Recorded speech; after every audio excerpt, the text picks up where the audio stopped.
February 16th, 1996 was a date that had absolutely no significance in NBA lore. That is, until February 15th, 2020, almost 24 years to the day, when Kevin Garnett sat down with the guys on All the Smoke and shared what's now known as a classic Michael Jordan story. KG, even as a rookie, was never afraid to talk smack to any player at any time. And even more than that, he loved to use that same way with words to hype up his teammates and get them to perform at their best. So, when KG was hyping up J.R. Rider after he was performing fantastic against Michael Jordan and the soon-to-be 72-10 Bulls, he expected Rider to give him back that same excited energy. But what happened next is the definition of the saying, "Let sleeping dogs lie," or in this case, sleeping goats. During the 2025 All-Star break, KG and Rider sat down together on All the Smoke to retell the now famous story in its entirety for the first time ever. Here they are with Matt Barnes and Steven Jackson. My favorite stories, and if you guys missed it, you're going to get it today. You guys were playing the Bulls in Minnesota? No, we was in Chicago. It's my first time back. Take the story. You got it. We back in Chicago. I told you, I got like 20 games under my belt. I figured it out. I got my little rhythm. JR is our star by far, him and Christian Laettner.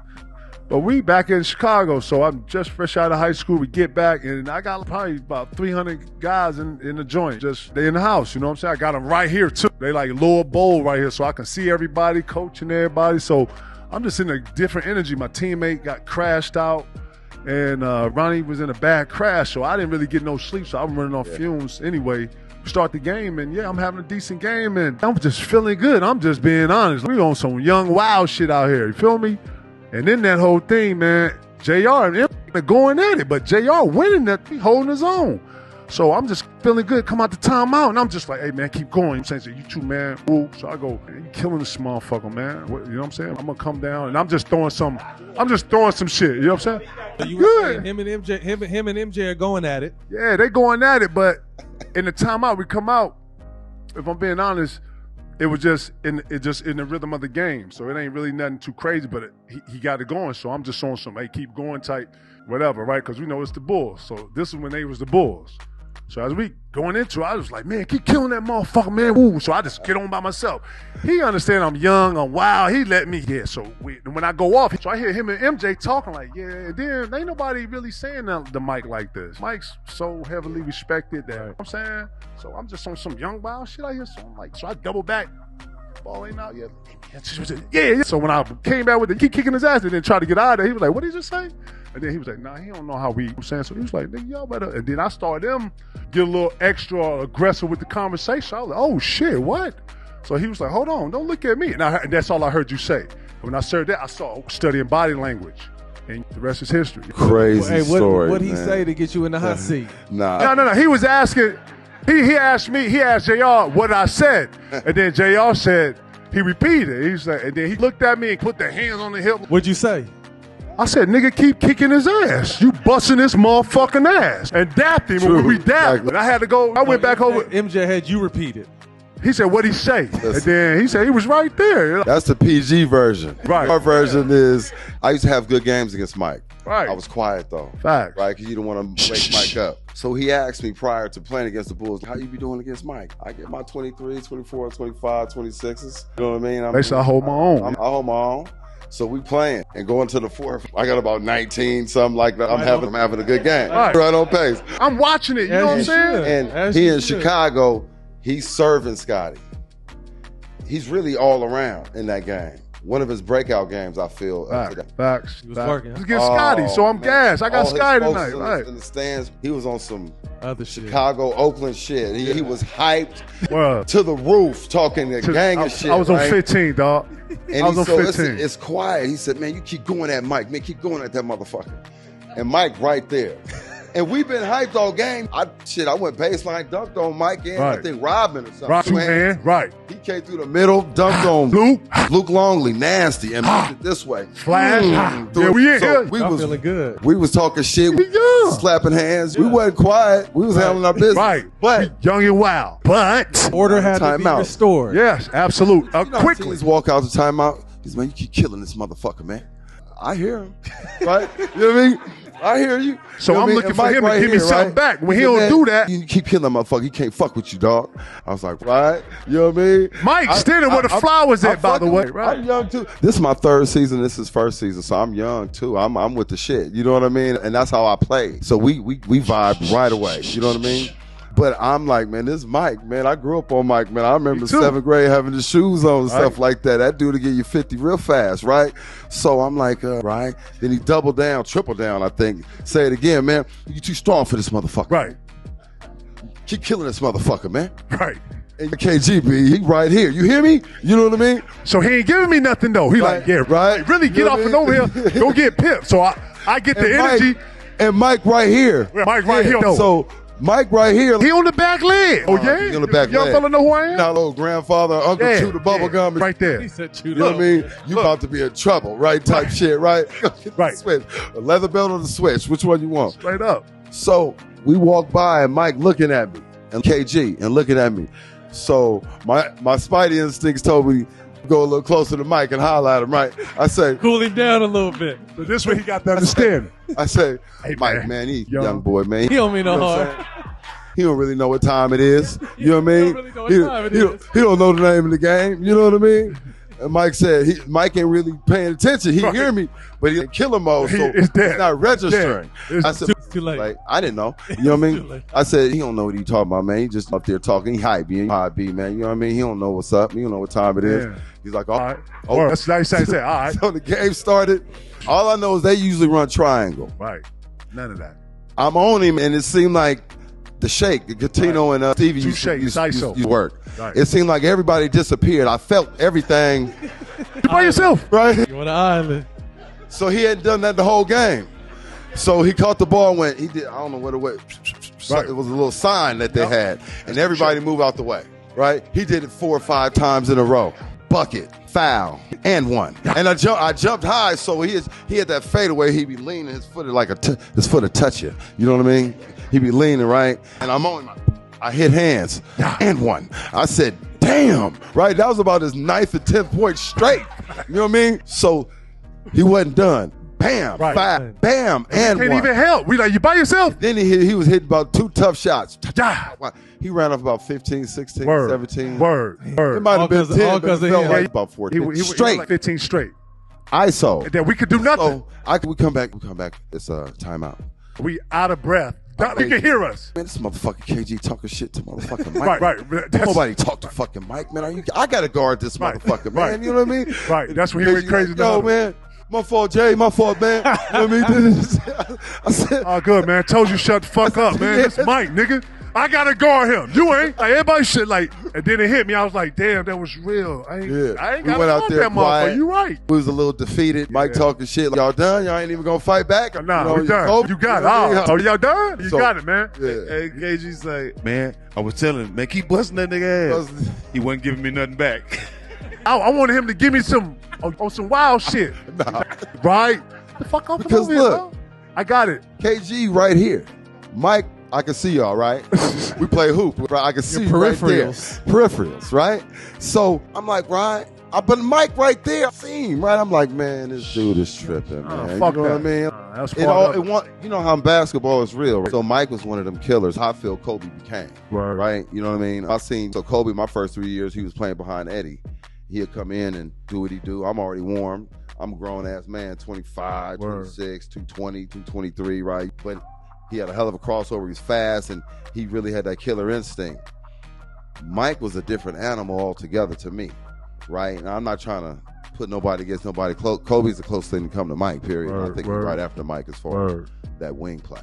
You know what I mean? That's what I feel. But Mike had a different energy to him, and he had levels. He could turn up 2, 3, 4 levels. Word. Any reason? Some people turn up a level or two. Word. He turned up 2, 3, 4, right? And it's real. He didn't play with the ball. So he not going to cross you between the legs and do today, rock, jump about 4 or 5 times. He's going. He looking right at you and he handling his business. Quick. Intimidating. That's what I'm saying. We couldn't even help him because it was like 2 dribble pull up, 1 dribble pull up, fake jab, 1 dribble. It was like, And that's back when you had to play one-on-one defense. so I'm saying it was basic. Yeah. And then listen, if you're at the top of the key and you by yourself in this, It's an island. just think about top of the 3-point line to the free throw line. A lot of space. Bro, we can't help you. A lot of space. So it was that kind of bag of work where JR was. You just had to take But it. then we go in another end, and I'm saying, Yeah, do your thing. Then they let him beat JR up. They not calling no fouls. You know what I'm saying? And he eating off that, man, bro. Shout to him because it was real, and I that know was my an own. experience, bro. Yeah. I got the numbers from the game that night. So the Bulls end up winning by 3. KG, you had 16 points, 15 rebounds. That was Rookie. decent for the young boy. Nice. That's at 19. You Nice. feel me? JR, you had 29 with 7. I told you. Bro, listen, I felt like I was a fan. They got to sit on the Right. bench. I got Right to watch there. one of my favorite players play every night. And then I'm watching them play Clyde, Mitch, Spree. I'm watching them play. You feel me? So I'm like, man, we've been arguing in the barbershop. I'm like, man, J.R. Ryder shit might be second best shooting guard in the league. Shit, I see it every night. Shit, he posting people up, blah, blah, blah. Man, motherfucker, I'm like, shit, I told you had 29, bro. I knew that. I know. I think Bro, it was I watched, 29. bro. That was in Minnesota, but the game. That was the we're Chicago talking about game. Chicago. I looked that up in Chicago. Oh, that was in Chicago? That was different? That's in Minnesota. That's the first game we played. God damn it, Nate. Stat guy fucked us up, Nate. But I had 29 on Mike and Hey. Scotty. Talk to me. NJ and KG are definitely considered 2 of the league's all-time greatest trash talkers. But another Hall of Famer who can make that claim without any hesitation is the glove, Gary Payton. GP made Jordan sweat with his defense in the 96 finals. And he also wowed KG with his ability to control the entire game with his gift to gab while doing something as simple as bringing the ball up court. Thanks to his trash talk and that classic GP swag, there are countless NBA players who have stories of Payton and the wild things that he said and sometimes did. That brings us to Rasheed Wallace and Bonzi Wells, who each had their own separate stories of a veteran Gary Payton trying to play mind games with them during their first few years in the league. Here they are on Sheed and Tyler. Next question from Chris says, do either of you have any Gary Payton trash talking stories? I do. You better not tell that. That was story. quick. I think you should. I do. I was in Portland. This one GP was in Seattle. And this was like where we was just as one of the Blazers, we were just starting to make some noise a little bit. You know what I'm saying? And so I'm up there, I'm talking big shit. I forgot who was guarding me, but I'm just talking shit. Like, oh, hey, give me the ball. There's mouse in the house. Get this motherfucker off me, this and that. And so it was one time we were on the foul line. I think it was something, I forgot who was shooting the foul shot, but we sitting there, we on next to each other on the foul line. And GP gave me his classic GP look. When you start talking shit? I'm like, man, I always talk shit. Just ask your big man. You know what I'm saying? So it was like, oh, that's the only time I really had any trash talking shit with GP. But no, he's one of them few cats. No, you ain't trash talking to him neither, because next thing he gonna lock your guard the fuck up. Right, and you got to answer for that. Well, thought you were gonna tell that rookie year when I almost got in a fight with GP. I thought he wanted to fight me. Why'd you think that? Man, I'm a rookie. We playing preseason. These fools, they gaslighting everything. Instigators. So this is my first time meeting GP, playing against him. I don't know nothing. GP's guy, they don't play. Just cheat him third, fourth year. I don't even know how GP get down. I know he talked. I saw it, but this is my first experience. So I'm trying to guard him because GP, me and Damon out there, so Damon guarded Brent Berry, so I had to guard GP. So I'm guarding him a little bit. He's saying he's doing his thing, he's talking. I'm not saying a word. I'm just like, man, I'm here. I'm just happy to be on the court. I'm just happy to be out here, sir. I wanted to say Mr. Payton. I wanted to say all that type because I've been watching him my whole. So and I messed around and we was playing against each other and we was going at it a little bit and I said something. And he said, all right, I'm going to see you at the bus. God, I don't even know what that means. Yeah, I don't know what it means. What you mean you going to see me at the bus? So she and Damon and all, so Damon and all, they all know him and shit like that. So I'm in the locker room, man, after the game, man. I'm just sitting there. I'm just sitting there, coach talking and stuff. I'm sitting there. You didn't even hear. I ain't live coach talking. I ain't hear a word. They gassing it out. Look at them. They call me coach talking. They clearing their throat. So I might look up at them. So I'm just trying to be cool, man. Yeah. He can't be thinking about me. I'm a rookie. I'm a nobody, the GP. Man, I was like, I know what I'm going to do. I'm going to get in the shower fast. And I'm going to get up out of here before because GP, he a superstar. He got media responsibilities and stuff like that. So let me hurry and just kind of tiptoe out the door. I wasn't scared of no. I ain't no punk or nothing. I wasn't scared, but it was like I was just gonna go out the back door for another reason. But see, that was when GP was hanging with all his Oakland homies, and I remember seeing all them on the front row that he used to be in the commercials with back in the day, and I was like, man, they here too. So man, I got on that. I was going to the bus and I was trying to get out. These fools walking out with wouldn't let me get away from them. They walking out with me. Get to the bus, man, and GP walking down the hall. Where you at? GP talking with his mouth to the side like Rocky Balboa. See them laughing and playing. I'm sitting there, and then he walking in, say something now. Got in my face, say something now. I'm just like, mind you, I'm bigger than GP, so I'm kind of like, man, I might be able to whoop this. You know what I mean? I'm like, man, you know what I'm saying? Like, take him. And then when he got in my face and he looked at me and stuff got tense for 5 seconds.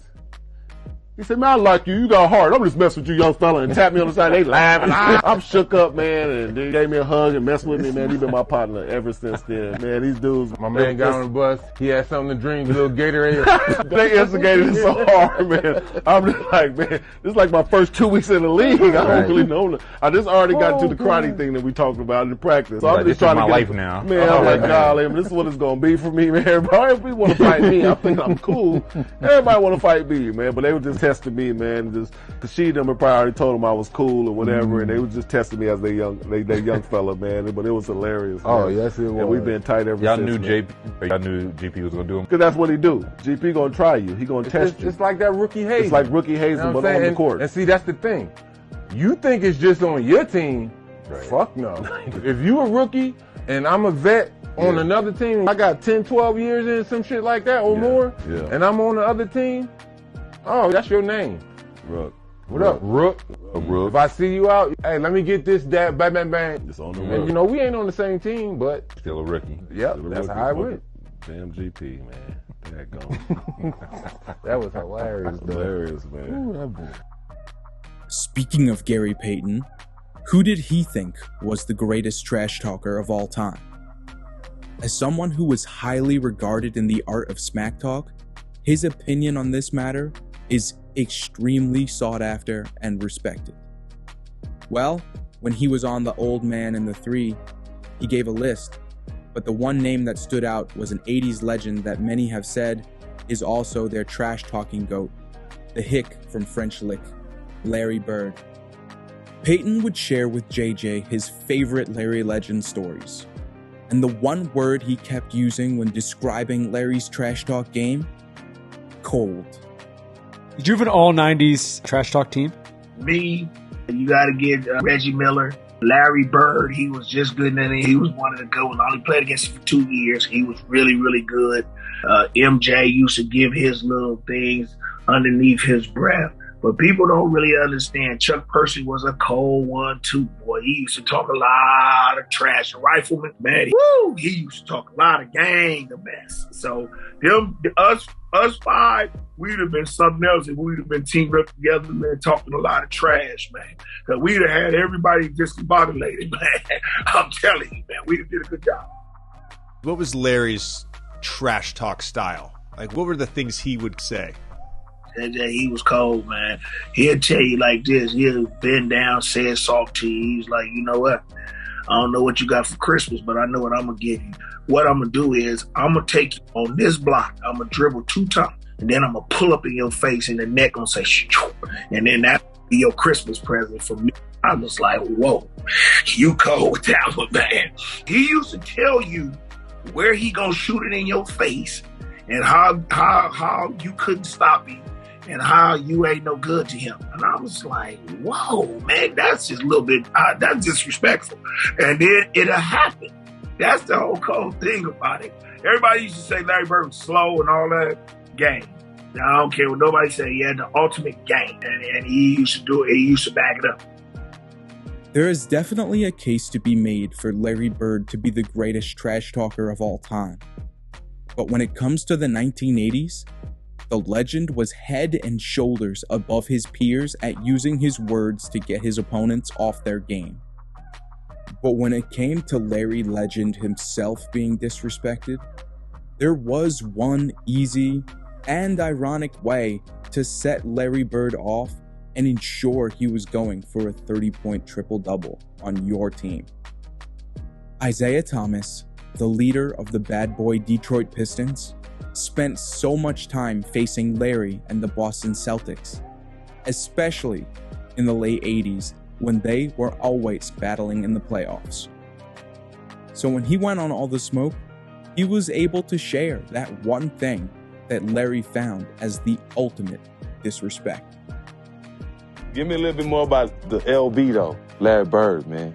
Give me a story, man, about LB, man. So, I don't know if I don't know how this is going to play with America, right? but let me just tell you what this dude told me one time, right? Now, our back line at one time, it was Kelly Tripucka, Bill Laimbeer, Ken Benson. 3 white dudes. 2 of them I ain't ever heard of. All right? So, we walk out on the court, and he said, "Who guarding me?" And I said, well, hey, we both from Indiana. We talking stuff. Me and his mom had a close relationship in college. His mom was even writing me notes when I was in the pros. Good luck, everything else, right? So Larry used to always call me Cheesy, right? He's like, Cheesy, who guarded me? And I was like, I got Kelly, I got Lamb, I got Benson. He's like, you ain't got no brothers? He's like, you disrespecting me. That's what he said. Straight up. That's exactly what he said. He said, hey, man, you can't put no white dude on me. Hey, that is straight disrespect, right? He said, don't put no white dude on me. So check this out. So the next year we come back, I said, I got somebody for your ass, right? He said, who you got? I said, Robin. He said, he's a little better. He said, but don't ever put no white dude on me because that is disrespectful. I was like, oh. Now, I don't know how America gonna feel about that. They'll be all right.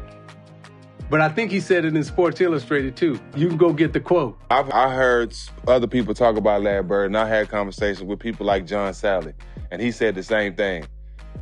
He was black. I was like, man. When he walked on the court, he was black. Straight, hey, man. But that's who he played with. That's what I heard. No, he played with the garbage. So the garbage truck workers in Storia's in French Lick, he grew up, Quinn Buckner, right? Mm-hmm. And he grew up, French Lick, Larry, in all that, right? He like his own thing. But you better put somebody on me that has melanin in their skin. And ain't got no melanin. He can't guard me. That you disrespecting my game. And even if he got some melanin, he gonna have a long night. But you know what though? I know he walked out on the court one time. Somebody said, "Man, get this white boy on me. He can't guard me." And Larry served him. All you know the what I'm saying? So I'm pretty sure he heard that before too. Man, they used to talk so much trash, man. So I remember we them in a game in Joe Louis Arena. And, the game, they up like 8-9. They done won the series. And you're going to try to take that last shot, right? And said, I hope you make this last shot because it's your last one of the season. While I'm in the air. Mid-air. Bam. Clang, I missed it. He used to talk so much trash, man. And you go back and you watch the Lakers Celtic, we'll see how much trash they was talking to. I don't know if it was Worthy or Magic was at the foul line and he missed the free throw. And ML Carr walked across the foul line and choked on. Yeah, man. And remember, I don't know if it was 84 or 85. So I'm following the series back and forth. The win in Boston. And they just come up in there and they gangster Boston. Like, it was supposed to be the physical team. The Lakers was supposed to be Showtime and, came up in there and just, Bird, the next day, my team, sissies and everything else, newspaper, right? So now they come back, I think it was game 5 here. And, I think that's the game that McHale grabbed Rabbits, threw him out of there, right? Yeah. So I'm watching all this, right? And I'm sitting baseline, and they enter it in the Bird. on the right side of the court. Bird on the baseline, and he dribbling down, and Magic come to double team. And I'm like, no. He ain't getting ready to shoot, because now I'm studying. I'm like, know when Bird gonna do a step back, I'm like, in my mind, I'm like, don't double. And he came and double, and he kicked it out to Dennis Johnson. Dennis Johnson knocked it down right from the foul line. Boom, game. And Boston beat L.A. here. But those type of, back and forth, I mean, they was fighting. And I'm so sorry and bad for Bird, because the way Michael Cooper was guarding him, man. I mean, dude, you see Michael Cooper's fingernails all on Bird's, like, and he pulled his shirt, and all you saw was Coop's fingernails, like, and man, they were going at it. And so now they go back to Boston, and Bird was real clever. So they have an out-of-bounds play where ball's on the right side, and he's coming up to set an up screen. As he come, there being a pin down, he's up to set an up screen. But when he comes to set an up screen now, you taking the ball out, and that's the corner. And as he's setting the up screen, the defender is in front of him. Dude, flare to the corner. Gets the picture, Money ball. And caught it. And when he let it go, I was like, he ain't missing. It was like, back of the rim. But it must have stayed in the air for about 5 seconds. I mean, perfectly, right? Boom, hit the back, bounced off, and I was like, hey, God was with y'all today, Lakers. Because, I mean, so clever of a play that he was able to slide, ball there, ball came in, and he was able to just right in front of the Laker bench. And you go back and you look, you'll see Pat Riley like, hoping it don't go in. Oh, everybody was praying. I mean, Jim, man, when he caught the ball, you know how people catch the ball, they go, yep. The whole gym. And when he missed, it was like, whew, yeah. Now we hop in a time machine and move from the 1980s to the 2000s and look at some of the most creative and ruthless trash talkers from that era. One would have to be No Chill Gil, Gilbert Arenas, who was known for many over-the-top antics, of which talking smack to his opponents was definitely one of them. On his show, Gil's Arena, they had a fun roundtable discussion with other great talkers of the 2000s, like Kenyon Martin, Rashad McCants, and Rasheed Wallace. The final player who was there discussing his first memory of NBA trash talk was Brandon Jennings, who had a solid rookie season after being drafted in 2009, dropping 55 points against the Warriors in only his 7th game as a pro. But when he faced Agent Zero in his final season of NBA relevance, the vet had to make sure the rookie knew it was over before the game even started. Here's the 5-man panel with some of their favorite trash-talking stories of their era, starting with Agent Zero and how he worked with Soulja Boy and Papa John's on a plan to rattle LeBron James. It was playoffs, and I remember it was us against Cleveland, and Jay-Z dropped that song, Blow the Whistle, against us, and had that line about, I'm LeBron James like me, it's like Deshaun Stevens, Soulja Boy. So I was like, let's just get Soulja Boy to the game then, right? Just get Soulja Boy. So we had Soulja Boy come, and then I convinced, had Papa John's create the Crybaby James shirts for the arena. So I had 23 Crybaby James. Yeah, I don't think he liked that too much. Ooh, he a little angry, y'all. Regret the decision in hindsight, girl. He ain't do nothing to me. I wasn't playing. I ain't have to worry about none of that smoke. Hey, nah, that happens. I did the same thing, talking shit to Mike when J.R. Ryder had to guard him. And I said this, and J.R. like, yo, calm down, man. Like, fuck that, I ain't got guarding. He said, calm down. They like, yo, man, calm that shit. What did you say to Mike? No, just talking shit. Like, yeah, get that shit out of here, and we about to bust y'all ass. Just normal court talk. And yo, my J.R. Ryder, let me calm that shit down, dog. Man, fuck that. I ain't got guarding. I got guard him. When the homie tells you to chill out, hey, bro, chill. He just told the team, hey, keep coming to me the whole time. So when y'all were hooping, which players did y'all know not to poke and provoke? For me, it was Shaq. I couldn't talk shit to him. You just kept it quiet? Man, I just had to talk regular basketball talk to him. I couldn't shit talk to him. Because he got the ball too much, and we were saying before, such a dominant force, yo. One shit, nah. What up, big fella? Yeah. That was a good move. Oh, you almost had that one. Opposing to how we used to, ain't that shit out of here. Like, you ain't shit anyway. Yo, give him the ball. No, you can't talk that to him. Gil, who was a player you knew not to provoke? Anyone who had the green light, right? Because even if you had the yellow light and I got to talking, somehow that turned to green and I got my ass whooped. So, any particular examples you'd like to share with the Gil's Arena crew and our lovely fan base? That I talk shit about, or I didn't talk to AI? Hell nah. Didn't talk to him, didn't talk to Cole, didn't talk to Marbury. Didn't say shit to Steve Francis. Anybody I knew who can put me in that trick bag, I stayed out of, right? That's what I said. I said some comments once about D. Wade in the paper. And, well, well for Hughes, because Larry Hughes had to guard him. I had to guard him for 3 minutes, and I think he had about 14 in those 3 minutes. I was one of those quick-ass whoopers, right? Ooh, switch, give me the ball. Yeah, it was one of those, real quick. It was real quick-ass whooping. And I think my record against him was 16, 1-16. It was real bad. I don't think I got real wins until I got to Orlando against them. But I learned my lesson real early. Tanya, anybody you knew not to provoke, or did you care?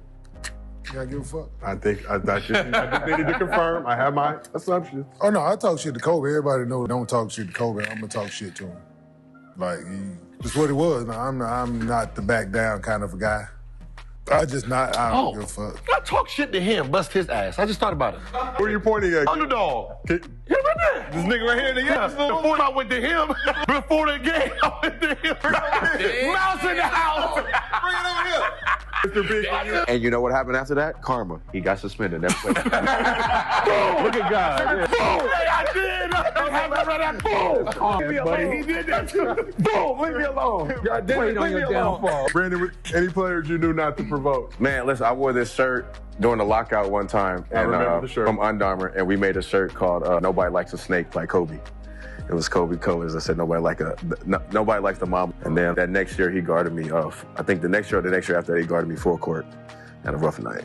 He did rough night. Yeah, like he remembered that. He was like, I got you tonight. Nobody likes a snake t-shirt. Gained prominence during the lockout. Shy, how about yourself? Who did you know not to provoke? I talk shit to everybody on the floor. There's one motherfucker always pissed me off. This motherfucker right here. Who? Make a motherfucking shot. He's one of the best shit talkers outside of GP. So I had to play Detroit all the time. So him, Rip, Chauncey, every time checking. This motherfucker, get this motherfucker out there. You can't make a shot. This so frustrated. And then Rip would be like, I'm sending you in there, the big fella. You ain't gonna post me, motherfucker. And I'm like, these niggas, man, they work together. Hey, you know what, thinking about it, big man, the 4s and the 5s. Man. Y'all was real disrespectful back then. God, the one I used to hate, this is the shit I used to hate when you check in. What's your name? Who is this? Hey, who is this? Oh, I used to hate that. Fuck off my jersey. Give him one of our jerseys. Come on, no. Oh, damn. These big motherfuckers. Rebound. That's a rebound. Rebound. That shit is on. Ready shooting. Oh, hell no. Right before you shoot it. Hell no. This nigga right here. The most disrespectful shit ever. You scream hell no. In the middle of the 20,000 people? Oh, no, you can go sit up. Oh, no, so I did the shit to Tyler Hansberg. That nigga went to shoot. Hell no, he made it. He said, hell yes, Kenyon. It's like that one with KT did to Eric Gordon. It was like, hell no, trash ass nigga. Trash ass nigga. That's like, damn. You trash. I didn't talk during the game, but I'm on the benches when I was more, because I don't have the capacity to talk shit while the game going on. Because I'm worried about pick and roll, covers, calling out this nigga played, don't let him go left, hedge here, drop there. But as soon as I go take that mouthpiece out and I'm on the bench, hey, I'm talking. I believe it. Oh, this shit is slowed down. Now I can really. Oh, don't come to that corner. Oh, my God. Y'all two niggas I will have you ready to fight me. You come in that corner more than one possession in a row. I'm gonna have you ready to fight. Hey, listen, the way Gil was talking to me before the game, I said, thank God this is last game. Out the fucking league. He told me, he said, hey, youngin, ain't nothing you gonna be able to do with me tonight. All right? Yo, come off the pick and roll. I know what your big gonna be. He's a dumbass. And nothing you can do. Me and Calvin Sampson just sitting there. He was like, he said, BJ, good luck tonight. I said, thank God. You got me back. You got me. What was the games called over there in the summer? Oh, the Drew League. Oh, you missed a free throw. No, I missed the 3. It was like we down 2, right? And I came up the middle, shot it, hit all backboard. Motherfucker in the corner. Ah! You shot! I swear, I told you, man, I want to kill that motherfucker. Gil came over there and said, well, I'm rich. The only line I had left. He was like, well, I'm rich. That's all I had. Motherfucking rich, right? He was like, the only line I had left. He was like, I'm rich. I was like, nah, I feel so bad, man. Hit the bottom of the backboard. Oh, that game was packed, too. You and Nick, y'all had a squad, too. Y'all was good that year. Some NBA beefs are just about basketball. Hard fouls, trash talk, maybe a little stare down, and then we move on to the next game. But when the Knicks faced the Celtics at Madison Square Garden in 2013, Kevin Garnett said something that made Carmelo Anthony lose all focus. Whatever was said out there got in Melo's head so deep, it completely flipped his mindset. He stopped caring about the game. He stopped listening in the huddle. And from that point on in the fourth quarter, it was as close to a fight without getting ejected between Melo and KG. Now for years, we've all heard what has been rumored to have been the words to set Melo off, as this has forever been known as the Honey Nut Cheerios game. But no one has ever confirmed the exact remark KG made.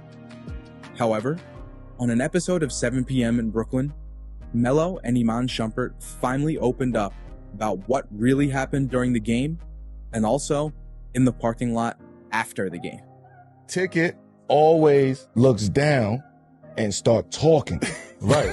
He's talking to the floor. No, he said Melo. He was talking about me. No, he said Melo. Yes, me. That's what I said. I got it. I had to realize what he was saying. Hold up. He talking about me, shit. See, you said not that moment. I don't know. I'm just asking. I was giving him to the point that that's what he do. We know Ticket for that, though. Right, we know him for that. But that particular moment, he did say that. Look at that. I smell pussy out here. I realize now, like, you now talking to Melo. But I'm sick. Like, anytime I try to get on the block, Ella will.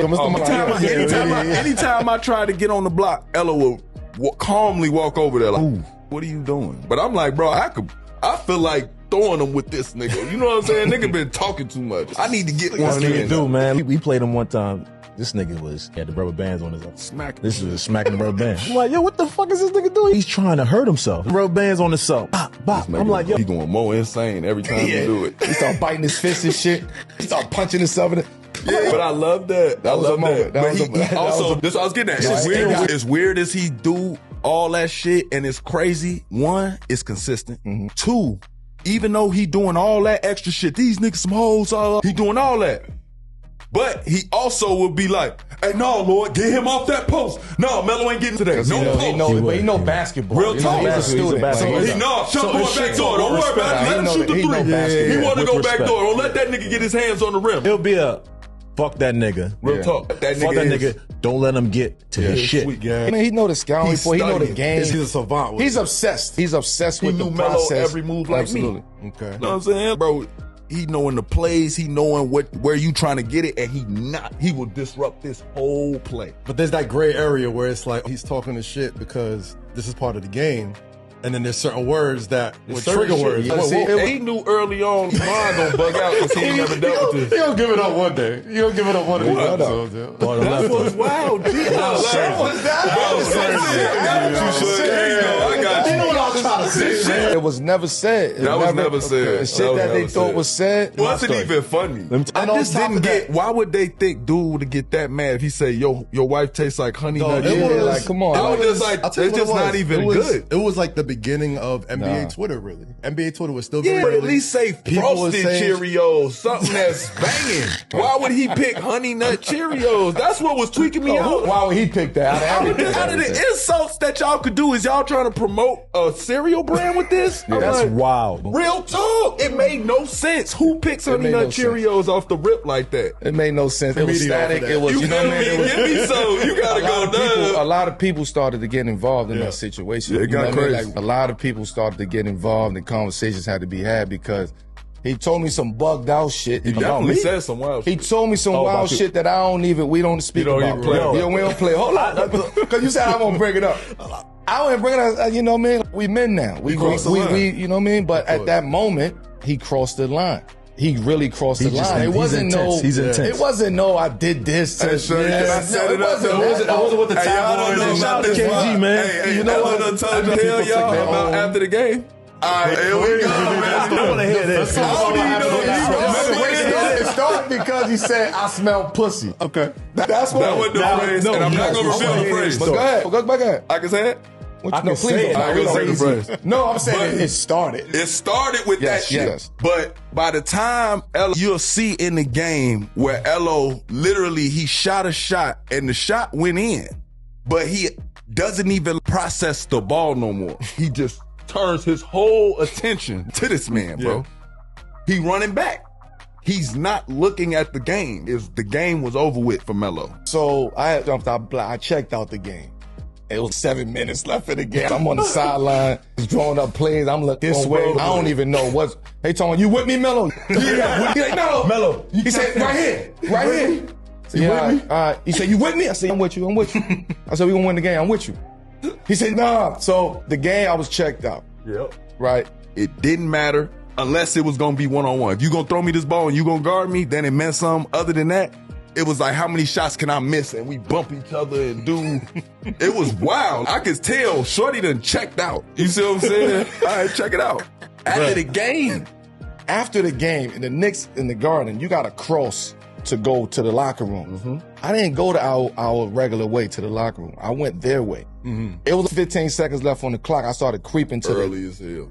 To that corner. I really wanted to have a conversation because I was like, the shit that you said. Nobody's talking. He was not Listen, talking, the shit that you said, though, right? He was not talking. Listen. He got sponsors now. You got to say that. But look, so I get to the locker room. What you talking about? I don't give a fuck. I get to the... we telling stories. You wasn't talking. But why I didn't want to talk after that is because they walked out and I was the only nigga by the locker room, by their locker room, and it was Courtney Lee, it was Ticket, and I think Rondo was with him. Courtney Lee, Niggas don't want to have no conversation like that. So I say, that made you... You know what? I'm going to meet you, and you at the bus. Melo storm off. He don't want to be calmed down. He don't want to be touched. Remember, I'm in my suit. I don't got to shower nothing. I already showered at halftime. See what I'm saying? I'm good. Because you remember, I had to do a pre-workout before the game. I'm doing rehab, all that. So I used to damn near come to the bench late because I'm getting treatment on my knee, everything, trying to get back. I'm watching, and I remember as it started happening, I started adjusting my jacket. This might go left. You see what I'm saying? I ain't gonna lie. This could go very left, south. I ain't gonna hold. All right, so they go to the back. Coach is coming out. Melo is in a towel already. He stands there. They come in there. They basically on some getting ready to have a speech. This nigga walks off, goes to the shower, because he stayed there, because sometimes if we just had a bad game or the energy was bad, they just like, hey man, just bring it in. So he was trying to stay for that. They was getting ready to talk. That man quietly walked off. That nigga he is always the last one out of the locker room. My man get treatment, ice, he might lift. My boy got a lot of stuff for recovery he got to do. Scratched it all off the list. Nigga ain't drink no chocolate milk. Ain't no protein shakes. Ain't no, you remember they had the little wire thing, the orange thing for your abs. He used to be doing that after the game. He got the ball. He got the little jump rope. He got all type of shit he be doing after the game. Keep himself sharp. Shorty, the man skip all of it. I'm looking, damn. We done brought it down. I done went in there, talked to the treatment people. I come back in there, Elo in there dressed bad. Oh, halfway got his shoes on. I'm talking about his socks. I think they was his hooping socks, Shorty. He said, fuck the outfit, heckler. And bro, it was crazy. The man just He had such an outfit together because I remember it was lightweight, chilly outside. The camo vest with the. My boy had a fit. Come on, like you could have got right, put lotion. He didn't do. The last thing on his mind was my that fit. boy was mad. He like, and then I'm steady asking, I'm shorty, what you on? He like, I need to have a conversation, bro. This ain't no conversation. Energy, my dog. I'm going with you. They like, Iman, no, I'm not finna let this man roll dolo. This nigga is insane. He go downstairs to the tunnel. You remember this? He go to the tunnel, click the button before me, went down by himself, Lord. I come down afterwards, shorty. Man, the man sitting on the post like this, staring at they side, waiting on KG to come out. It take them at least 20, 30 minutes. The man lost no fire. Lost no fire. Well, you ain't calmed down at all. I'm talking about smoke coming out his ears. Shorty, arms folded. Ain't looked at his phone. Ain't took his eyes off of over there. He talking to me, but he Chump, you just here, nigga. He just on some it ain't going. He don't even see you. Gang. You remember kid Chump you being not. there? Check this out. Really? Him and BD? Hey, that's who else came. BD say, at this point, I'm cracked because me and BD both, I think we was both hurt. We both coming back. We in rehab together, so we the only niggas that was dressed. Everybody else. Shout out to BD, man. BD. Everybody else, we down there, one leg apiece, finna just, what up, dog, let's get it. Shorty, get up all of a sudden, fast as hell. Like that, get up off the little post, fast as hell. All I see is KG walking. You remember they was wearing green jackets? He wearing the green jacket, shorty. The ushers. It's 5 security. I think a whole floor full of ushers. They got police officers, all type of shit. The nigga Melo telling me, KG like, Melo, over basketball. Yo, KG had me. I wanted to laugh, shot. I'm not even taking him serious. Took me over the top. He was done after that. Melo, because he knew he had too many people to get to. He like, you blowing me? I really want this man to man. I see I'm not going to get it, and you shooting jokes. It's not funny to Melo at this point, though. You see what I'm saying? Melo didn't laugh about this until weeks on when I said, shorty, the man, he shot a shot on you, bro. He say, Melo, over a basketball game, boy. That's a fact. He say, over that? That's a fact. Come on. I see Rondo come out. I'm looking at Rondo. We looking like, do we need to fight? What we doing? I swear to God, me and Rondo ain't got no problem with each other. I'm such a fan of the man. We going on the bus, though. Like, I'm like, bro, he rolled with him and he's smiling and grinning. So we like, bro, if something swing, it's just gonna shake in this motherfucker, bro. I'm glad nothing happened and we can laugh about it now. But I'll never forget that. Like that story for years. Bro, shout out to growth though. This is growth though. Nah, you know what I'm saying? Man was sitting there like this. We can sit back and laugh at it now, man. Now, Melo and Shump still didn't exactly reveal the words that caused Anthony to lose all composure. Outside of KG, if there's anyone who might know what was said on that fateful night in 2013, it's his Celtics teammate and longtime friend, Paul Pierce. Pierce and KG, especially in that era, were known for getting inside their opponents' heads with vicious and ruthless trash talk that many have said was the most difficult part of playing the Big Three Celtics at that time. But nobody reacted quite like Melo did that night, which is why many still are so curious about it to this day.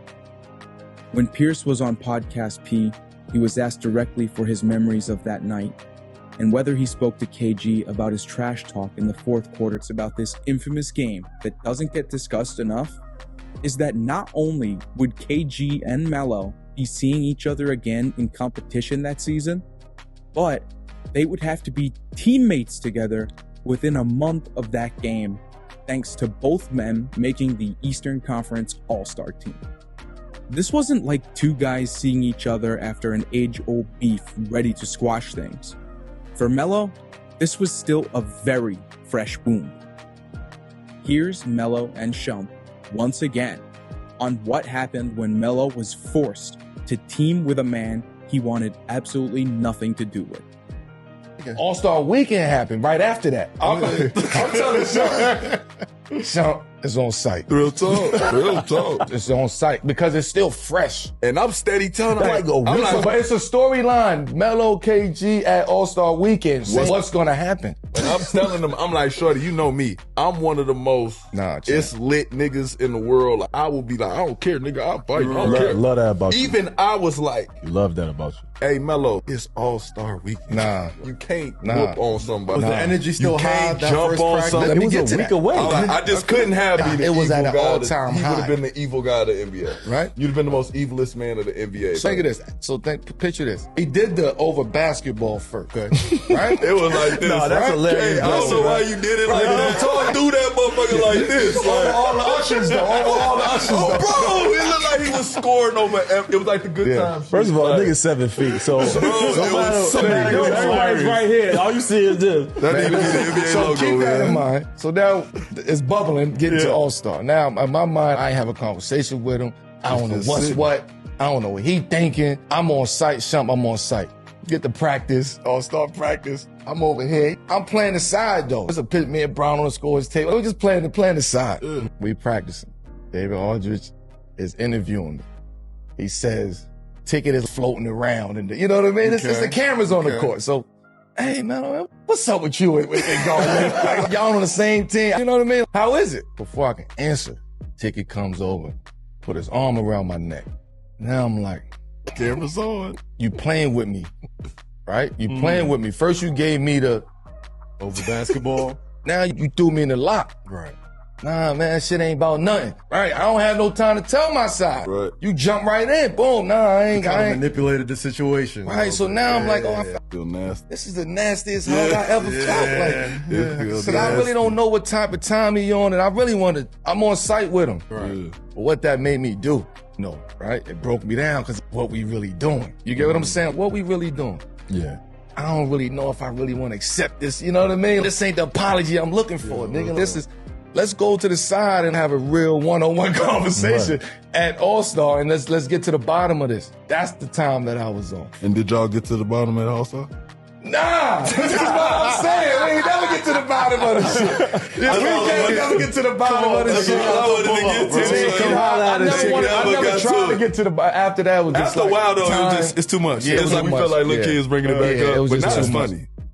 During Kevin Garnett's prime as a basketball player, there was nobody in the league with his combination of both passion and intensity. The combination made him a nightmare for his opponents, but for his teammates, it was nothing but a dream to play with someone who cared as much as the big ticket. Rashad McCants was drafted in the first round by the Minnesota Timberwolves in the 2005 NBA draft. So when he walked into practice for the first time, he was meeting a 29-year-old Kevin Garnett who had been carrying the Wolves for over a decade and making the team and the culture in his deadly serious image. Here's Rashad himself with Zebo and Tony Allen on his first day at the T-Wolves facility, the first time he laid eyes on the big ticket, and how KG conducted business on the floor. Well, hey, talk to us about playing with KG, man. You got a chance to talk to us about his. Cause I played with Big Fella too, and I remember this one play. I don't know if you remember this when you played with the Minnesota Timberwolves, and they tried to have you cleared out on 3 times in a row. Give it to me. That man kept drop 2 in this motherfucker. Give me drop 100%. Give me that bitch down 2 there. in this motherfucker. I said, hold on, man. Y'all better go somewhere else. But talk to us about how KG put that battery in your back as a teammate, bro. And just talk about your experience with KG. Man, early on, bro, rookie year, I got there, second day practice. I ended up having a hamstring situation early on, so I didn't get to play summer league. So our first real practices, I didn't get to practice. So I'm on the side, and this nigga, man, first day I see him, he's cussing everybody out, nigga, in the whole, and I don't know who everybody is. I just see Wally. He on the side, he taking the break, drinking his water and shit. So I walk in, and I look to the side, Kevin McHale, Jim Stack, all the little executive motherfuckers sitting at the scoreboard. AG do a trip, come down. Hey, man, shut the fuck up, man. Y'all motherfuckers keep talking. Bring your ass out here. I'll cook you right now. Give a fuck about a Kevin McHale? Bro. That's team. And I looked at Wally and I said, hey, that's how he is all the time? Oh, man, that's nothing. He's just warming up. Because the practice just started. Practice just started. He's like, yeah, he's just warming up. That's KG. And I was like, hell, because that's my energy. That's Like the that. energy that I had at Carolina when it was dunking a nigga, scream, three-pointer, yes, diamond, yes, head. I'm all that. So to see that Ticket felt that with me. Know you a dog. And we became good friends, bro. Ticket knew you was a dog. No, for sure. He called me nasty. It was like, oh, nasty. Hit niggas with shit and dunk on niggas. And we definitely formed a definitely bond of showing me the ropes. He definitely was like, look, this how we gonna do it. You gonna get this manager?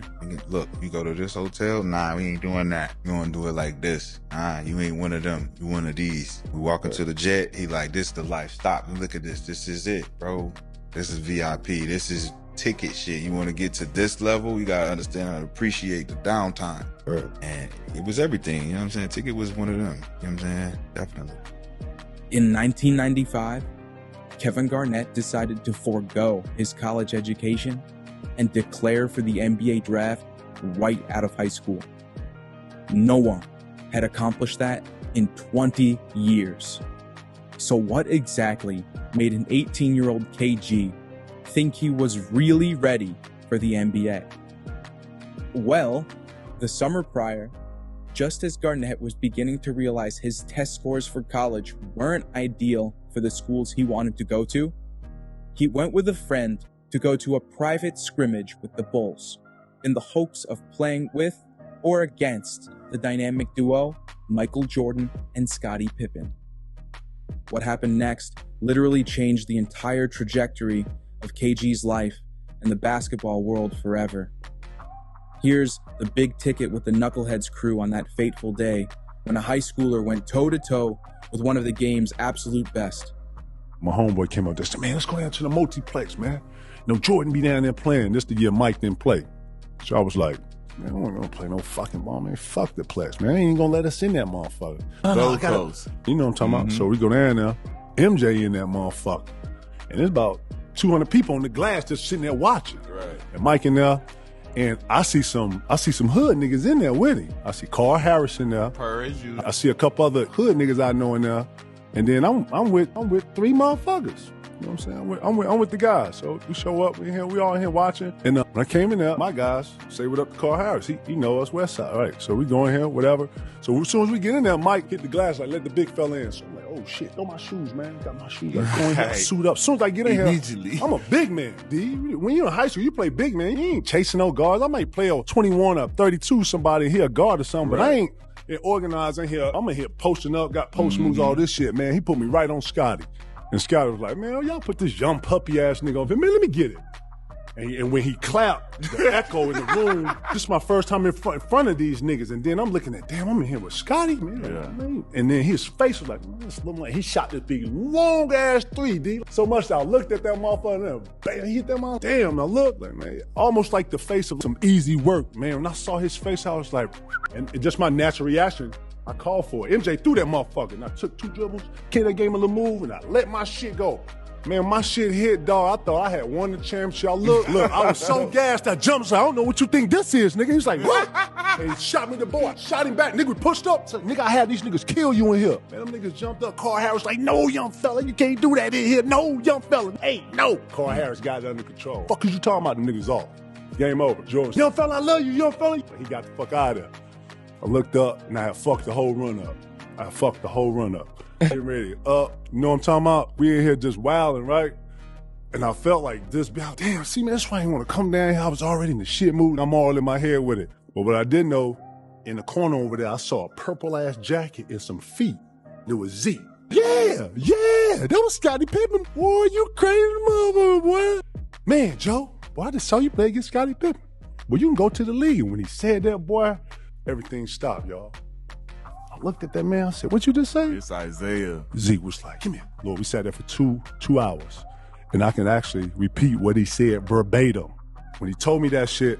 Had you playing McDonald's or anything? No, I ain't went to McDonald's yet. I leave there, I go home. As soon as I get home, on the front of my little door, because at this time I got myself an apartment and all this shit, I got this little pink thing. You feel me? And I'm like, what? Look, I see what the shit say. I rip it off, come to the joint. Oh, fuck. Now my head's spinning. And Wolf didn't go down here with me. When Zeke gave me the conversation, I come back home, I see the shit on my door, I rip the shit off my door, I slammed the door. At the time, just me and my young sister, she's like, what's wrong? Nothing. Went up, because Wolf lived downstairs. I went downstairs, knocked on his door. He was there, what's up, man? I said, man, let me holler at you for a second. He said, what's up? I said, man, look, write this down. Tomorrow I need you to call David Falk, this nigga, and I named 3 agents that he gave me. He said, I want you to call these guys and let them know that I'm going to forego my college eligibility and I'm going to the league. In the mid-2000s, Dwayne Wade and Gilbert Arenas were arguably the 2 most skilled guards in the entire Eastern Conference.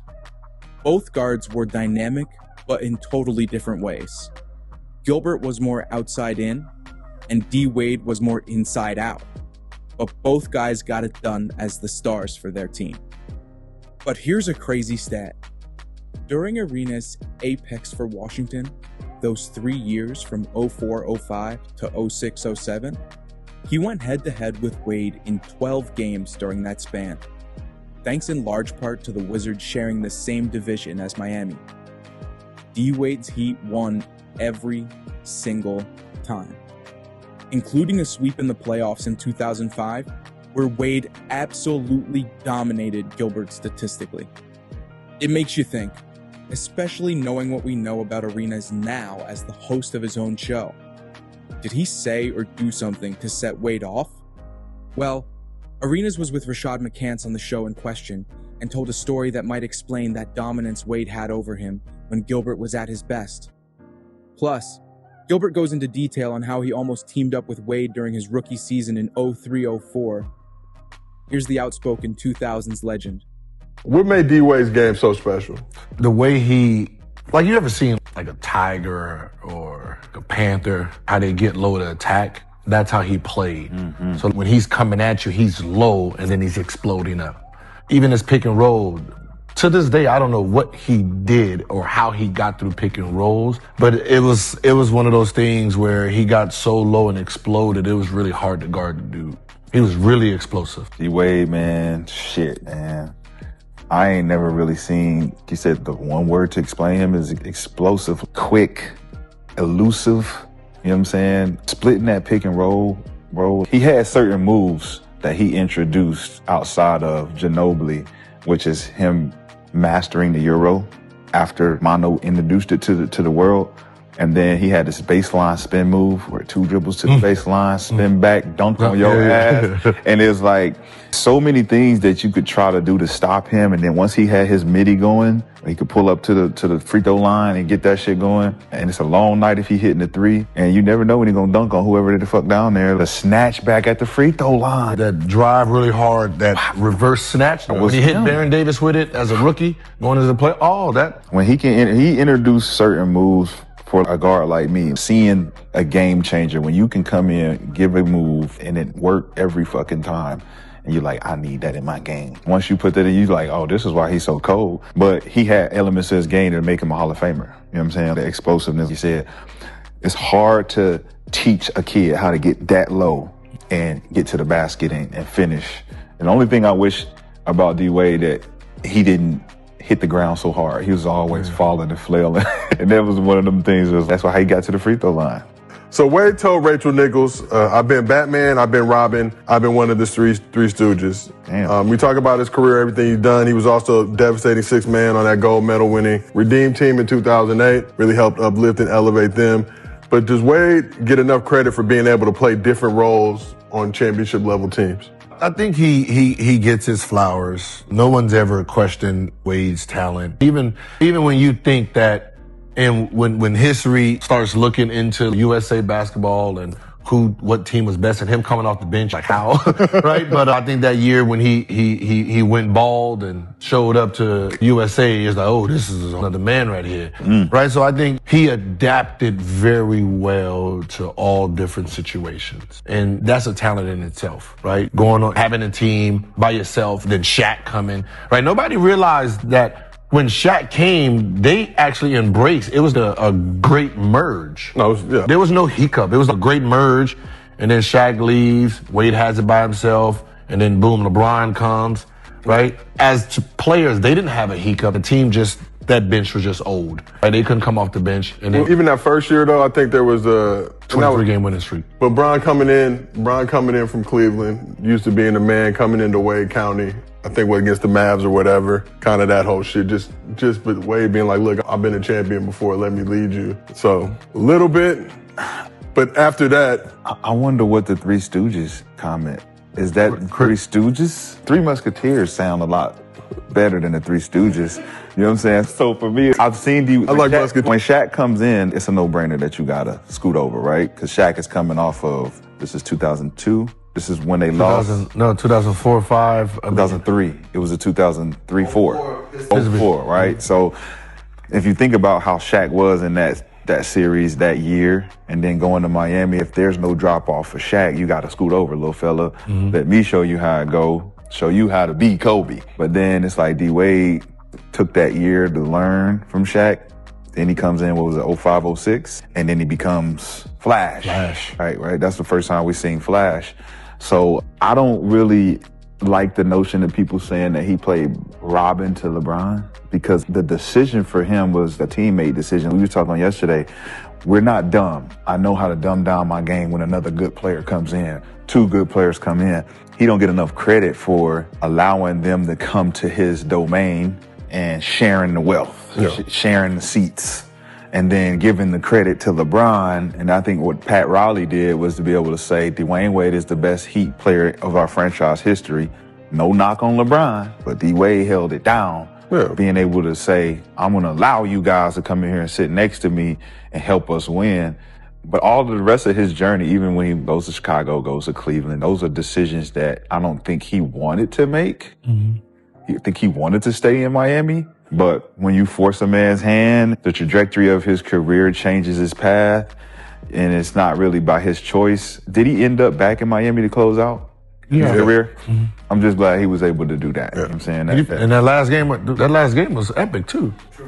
Triple-double, yeah. We was this close from being teammates. Wow. In Miami, right? Yep. We was this close. So my free agent year was the year he got drafted. So Miami was coming after me. And Cuban ties, right? They were like, so we want to play him at the point so you guys can have this 1.2 type of if you can guard the point, he can guard the two, he can bring the ball. So we have this great combo that we can do, right? You have your Cuban ties, so you're coming back home. This is a great story. And I was asking for, I think, 50 at the time. So the number was around 50, 55. What year was that? This is 03. 03. So Pat Riley was like, I don't believe paying young guys that kind of money, right? Because I'm asking for 55, but we're tearing up. So I was like, and then that's when Washington opened up, and then they had 63 to offer. Oh, shit. Right? So Lamar Odom is waiting for me because he's number 1 free agent, I'm number 2. And under us was Andre Miller. And he already set the tone at 51. Where was he coming from? He was coming from an off year from Cleveland. Then he went to Denver? Denver. Yep. Right? So he cut the bar. So I'm like, I'm at least 15 million more than him. Yep. And then Lamar Odom was like, well, I'm in front of Gilbert. So he was waiting for me. That's so wild. we was doing that. So I picked, he took that money in Miami. Where was he? He was coming from Clippers. Yep. Do you ever regret not going to that Heat squad? No, right. I got to really establish who I was as a player. Yeah. Washington, that was the point that they didn't have a superstar. They were ready for a star, and I was going to be handed the keys. How would that work out? Hypothetically, you still would have been there for Shaq, right? Or with that money now? So. But it was a 3-year deal? 5. 5 years. 6 years. Wait. Well, they would have had enough bread. It wasn't the max. I was a 6 year. I was 6 years, 63. You were 6 years. But would they have had to pay Wade by that? No, they would have been able to have all you guys. That was Wade's rookie, so you just still. We don't know. Who did Shaq get traded for? Lamar Odom? Was it Odom, Karan in that, or am I tripping? Yep. It was Odom and Karan. Yeah, could have been L.A. But shit, you'd ended up on the late. I think that would have been a clash with you and D-Wade. Nah. Like, what that would have panned out as far as balance? Just shoot. So he was more of a slasher type. So, we're both, I'm fast as shit. So I'm going to get the ball up and we just going to run. In comparison to who we see today, what would y'all want to, like Dame and McCullough type shit? Something more explosive than that. The way we would have been fast as hell, man. It would have been different. Fox and Monk. More like a Jason Kidd and Vince style. Yeah. You know what I mean? Yeah. It's one of those, but just more. I mean, Jason Kidd was about the same speed. Yeah. You're talking about guys who's really attacking. We both led, the league in free throw. We're fighting for who's going to. Definitely been flashing the fuck out of the ball. I remember I was on the bad side of Wade. Tell the story, Gil. And this is the last time I called a player out in public. They lost that 2004, right? We're about to play Miami. So they were asking about, they're going to do it Miami. I think, is Shaq over there yet? No, Before 06 is Shaq. So after World Cup, 06 maybe? This is, do we have to, because we have Larry, because Larry had to deal with that bullshit, right? It was the 04-05 season? 04-05. Yeah. I'm like, I'm in the paper like, ain't nobody caring about no Miami, D-Wade. They don't just do what they did and just run a little zone on them. They can't shoot for shit, right? So I'm using USA Basketball to talk shit about Wade, and I realize it's two different teams. Yep. two different players. Right, so I'm just talk shit. Ain't nobody worry about it. He can't shoot for shit, right? Like, just talk. And then you're watching game by game, like. Turning it on. Man, he cooking, right? So now I'm scared. I called his hotel. Hey, Dwayne. Hey, this is Gilbert. Reynes. I don't know if you read the article, but niggas always say you misconstrued. Yeah, you misconstrued. We don't even know how to say it. It's misconstrued. Yeah, misconstrued. Yeah, you know how reporters are. Yeah, just like So I'm just, I ain't really mean none of that stuff that was in there. Talking, so click. Woo. Yeah, dodge that bullet. You know how warming up.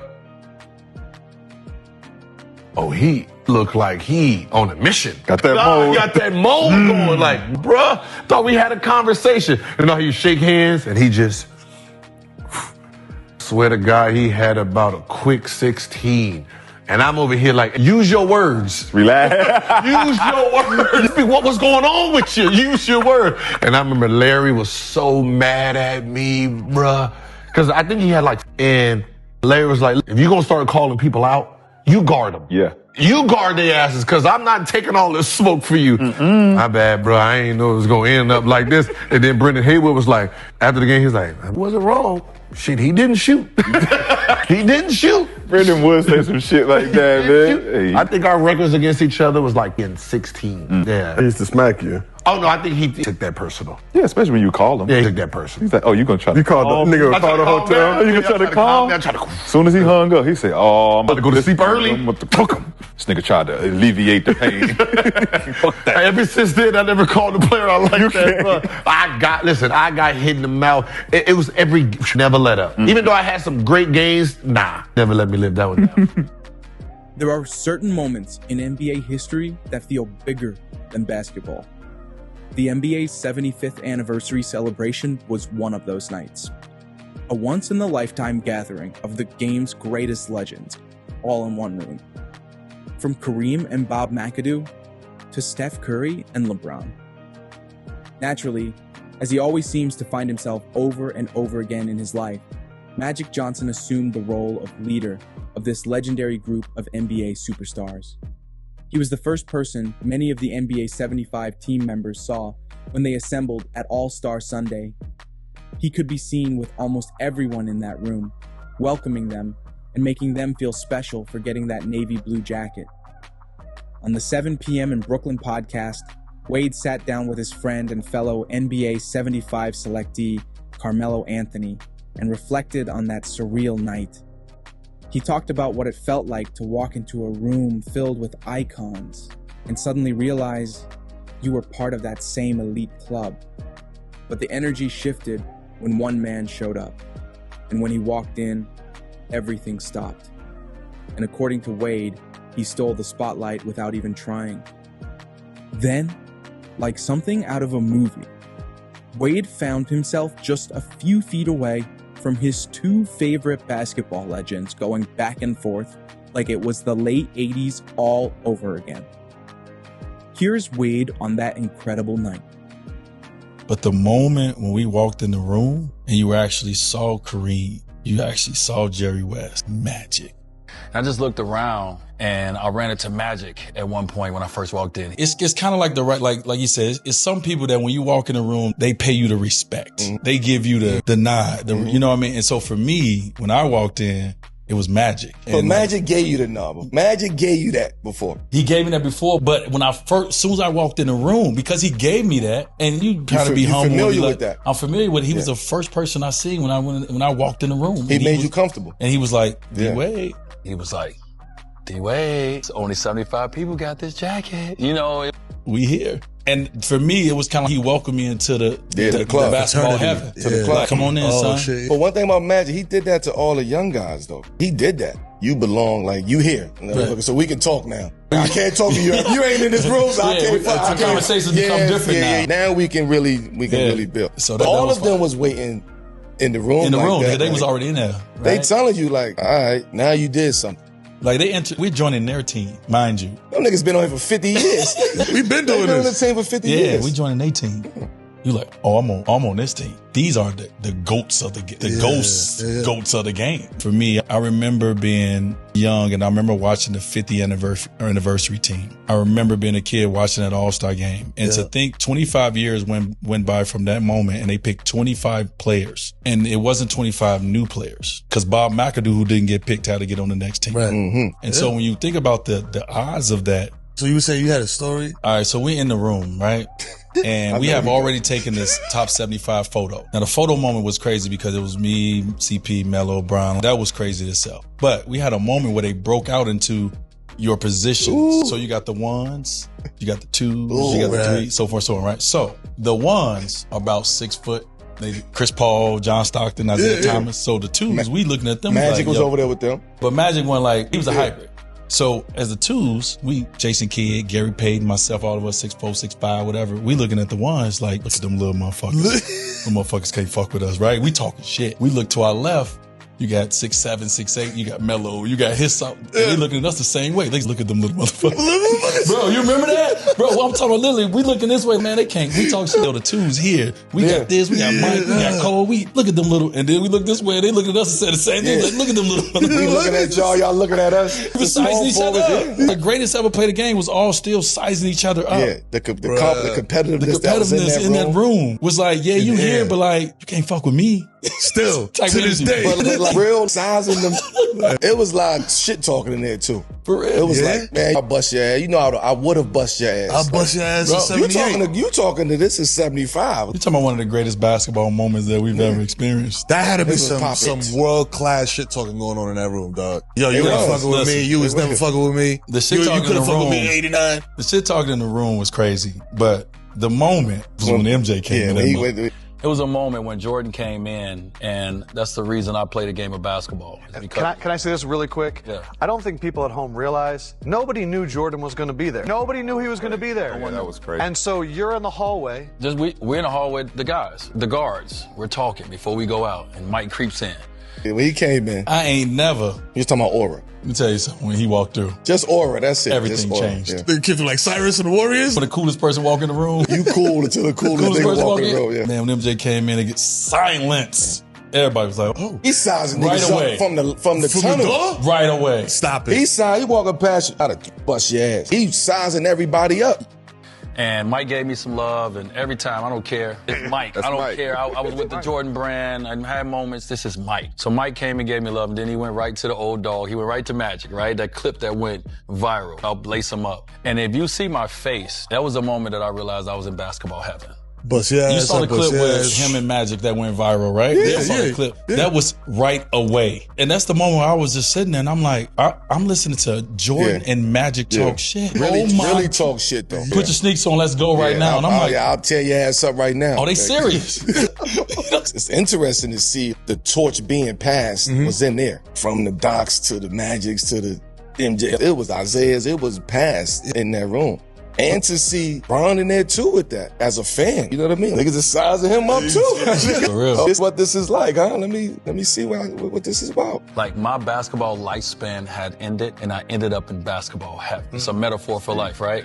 And to just be there, to be able to experience something that Hall of Fame is great. Getting your jersey retired is great. For me, as a kid, I didn't have my family there. I didn't really want my family there. That was individually my moment. As a young kid growing up, wanted to be one of the greatest ever played a game. And I got a chance to put on that jacket and be next to my favorite player as one of the greatest to ever. Iman Shumpert was a rookie with a rep for defense. Athletic, aggressive, and fearless, Shump wasn't backing down from any challenge. Not even when that challenge was the iconic Kobe Bryant. Everything seemed to be going right for New York. Their plan was working. Shump's confidence was clearly building, and you could feel the energy shifting inside Madison Square Garden for their Knicks to beat Kobe's LA Lakers. And then, Kobe said something. Just a few words. Calm, measured, almost like a compliment. But it wasn't. Not really. From the Black Mamba, it was a very obvious warning. The calm before the storm. What happened next, how the game flipped, how the tone changed, and how a rookie defender got introduced to the true depths of Kobe's greatness has become one of the most iconic stories ever told about the Mamba to this very day. Here's Iman Shumpert, who has told this story twice. Once in 2020, and again in 2024 with a different kind of reflection alongside his former teammate Carmelo Anthony. I guarded Kobe in the Garden.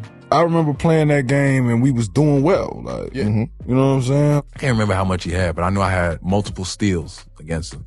Like, I ain't gonna lie. Because I had deflected the ball a couple times, like either I got that much better at basketball or I always pictured this nigga being like godly to where I couldn't guard him to where it's like now it's shocking me or some shit. In my head, all I'm thinking of is when I have this conversation with my brother after the game, how I'm gonna tell him how I stole a ball from Kobe, how I stripped Kobe before he was gonna take a shot, how I drove by Kobe and got a dunk. But I'm like, I just expected much more of a headache dealing with Kobe Bryant. Like I'm thinking about all these things in my head and I'm like so geek. And I'm sorry for thinking that. Dog, we came out for the fourth. The fourth quarter start. I went by the scores table, got the sticky shit on my feet. I always did that because I'm ready to turn directions. Whatever y'all trying to do, let's do it. And I see him come over there. He ain't came over and bothering me all game. I've been talking shit to the man. He ain't replied. He ain't got much to say to me. He don't really care. Fourth quarter starts. And Kobe said, you had a great game.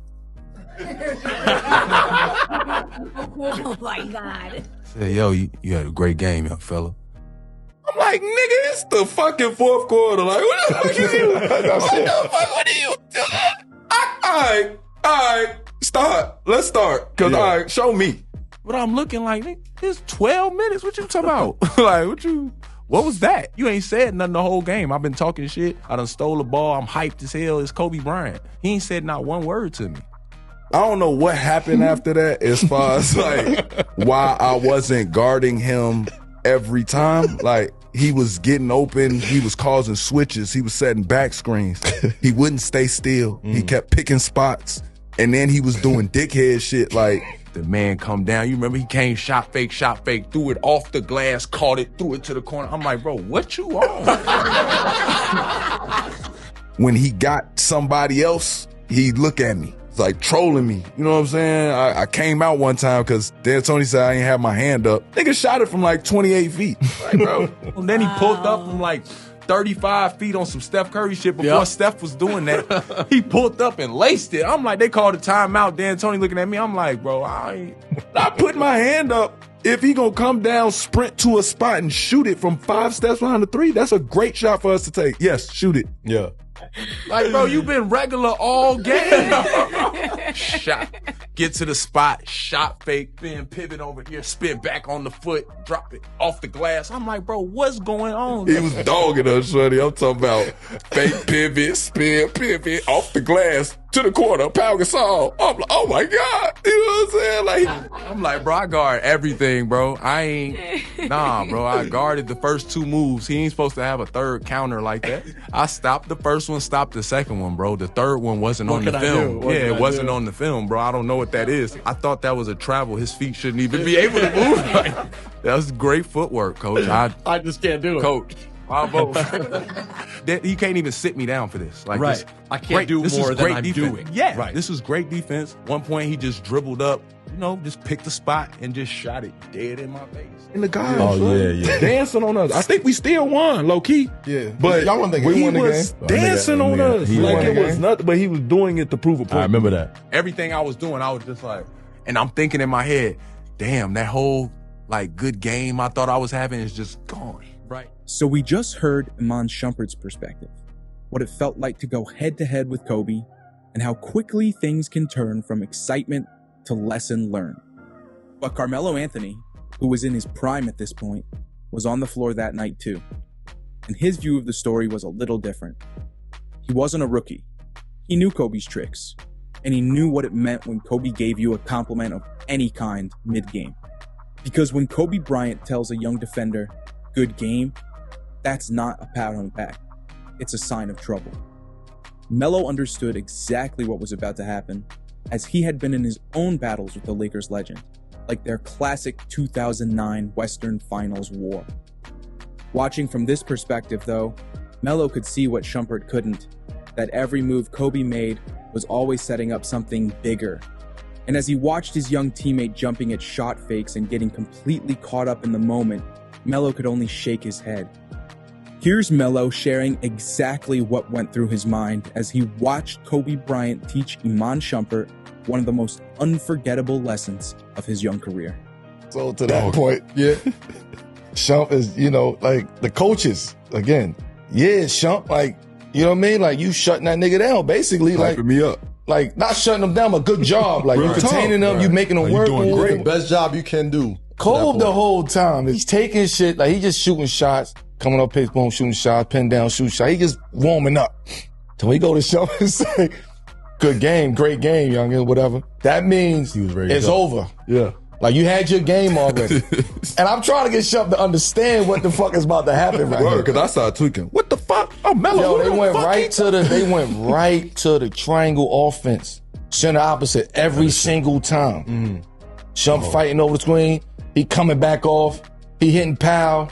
And then going down that block. I said, he done figured Shump out. Real talk. I said he done figured Shump out a long time ago. Shump is still on 1,000. Yeah. That's when you start calling me a bunny rabbit. Yeah, he's so hype. He jumping at every shot fake. I said, man, come on, you're a bunny rabbit. I wanted him to just see me, and he could not see me. He didn't see you at all. All right.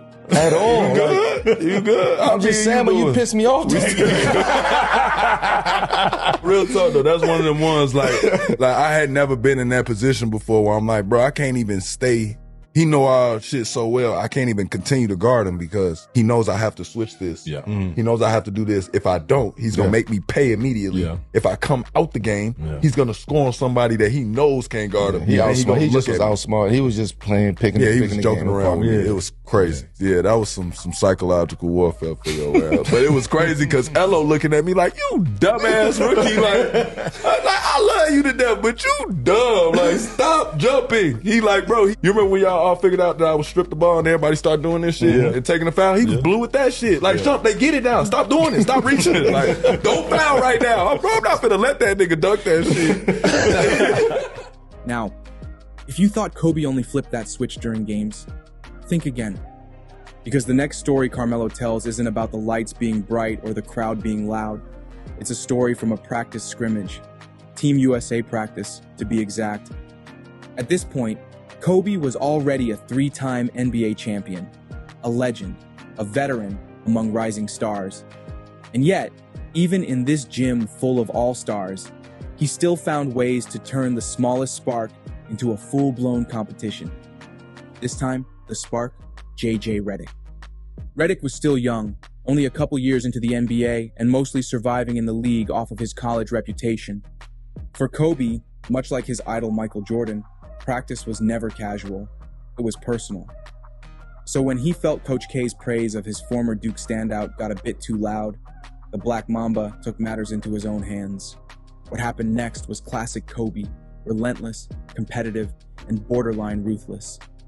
Here's Carmelo Anthony again, with another unforgettable story about Kobe Bryant, J.J. Redick, and how things can get real intense, real fast, even if it's just practice. J.J. Redick and Cole and Team USA. And we were preparing to go play against the Ginobilis and the Rudy Fernandezes around the world. You know what I mean? Like just J.J. Redick type of style player. And I remember Cole couldn't stand J.J. Redick. So he coming to practice. I hope somebody vouch for me on this story. I swear to God. And if everybody who's on that, they know. People know. They might have their own, but people know. The moral of the story is Kobe took it personal against J.J. Redick in practice. He got tired of Coach K kept talking about J.J. Redick. Kobe took it very, very personal to the point where he was running through screens in practice. He was denying JJ the ball. He was fouling the shit out JJ. I'm like, damn, why are you treating a young boy like that? Fuck that motherfucker. I'm like, what's the problem? That's exactly how he was. What's the problem? No, Coach K keep talking about this motherfucker like he come up here to do something. Fuck this motherfucker. I'm gonna show you today. This motherfucker let JJ Redick score in practice. Yo, that's crazy. Chasing the shit out of JJ Redick. I'm like, yo, look at this motherfucker. Like, I'm always the light of the room. You know what I mean? So I'm like, yo, look at this nigga, man. This nigga's bugged out. Why are you chasing JJ like that? He running him down out here. Yo, he was running him down. I'm like, damn. But I learned, I'm like, that's how that's how you gotta do these young niggas. Like, you gotta show them shit is real. But also, we were actually locked in. You know what I mean? But the fact that his competitiveness kicked in based off of what somebody else was saying, your coach was saying, Coach K was Jason's hardest working player, you know what I mean? 4 years. Wow. You said that together? No, I'm saying, like, all the Duke stories, you know what I mean? Their relationship and think he did that on purpose? Coach K? For sure. That's what he do. Gas you, gas man. Battery in your back. Yeah. The best to do it. The best to do it. Oh, he the hardest worker. Make you run through the wall. Paul Pierce isn't just a certified bucket getter, but he also has his trash talking certification, as the truth has some of the best on-court trash talking moments of all time. Having said that, when discussing the greatest trash talkers of all time, names like MJ, Gary Payton, Larry Bird, and even names like Draymond Green would probably come before Pierce's to the majority of NBA fans.